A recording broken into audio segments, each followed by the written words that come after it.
First of all happy Ugadi to everyone. తెలుసు ఉగాది అయిపోయి 2 days అవుతుందని. మనకున్న బద్ధకానికి ఎడిటింగ్ చేసే వరకు ఈ టైం అయిపోయింది. ఈడే మన చోటడాన్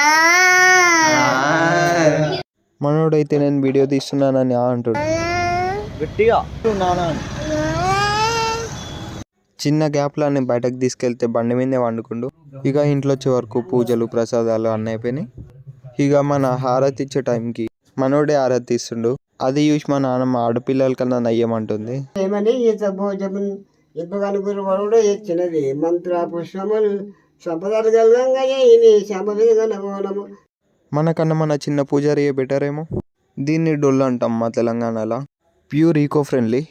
చేసింది ఎవరు అనుకుంటారు? మా తాతనే. మన తాత హ్యాండ్ వల్లనేమో చేదు కూడా స్వీట్ అయిపోయింది. ఇటు సైడ్ ఏమో మళ్ళీ ఇస్తరాకు గుర్తుండు. ఒక గ్లాస్ పచ్చడి తాగే వరకు ఒక ఇస్తరాకు చేసి పడేసిండు. ఊరికి వచ్చినప్పుడేనేమో ఇక మనం హైజీనిక్గా ఉండేది. ఇదే మన ఈకో ఫ్రెండ్లీ ఇస్తరాకు. ఇక ఇస్తరాకులో పోలే వేసుకొని నెయ్యి వేసుకొని తింటే మనోని గురించి చెప్పడం మర్చిపోయినా. మనోడు ఫస్ట్ టైం ఉగాది పచ్చడి ట్రై చేస్తుండు. మనోనికి ఎంత నచ్చిందంటే గ్లాస్ కూడా ఇస్తలేడు. కన్నయ్య సూపరా, వాడి భాషలో సూపర్ అన్నమాట అది.